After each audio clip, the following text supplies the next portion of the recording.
Hello भाई, आज मैं बताने वाला हूँ यूट्यूब पर वीडियो डालने के बाद क्वालिटी डाउन क्यों होती है। और वीडियो पूरा देखना और लाइक और सब्सक्राइब जरूर करना मेरे भाई।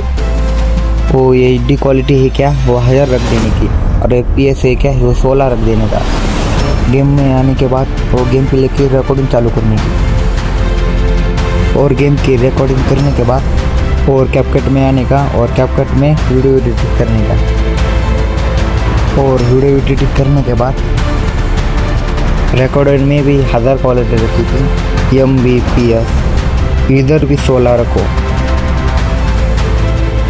और वीडियो डाउनलोड कर लेने का, और यूट्यूब पर वीडियो छोड़ देने का, और बाद में देखेंगे तो यूट्यूब की वीडियो की क्वालिटी बढ़ जाएंगी।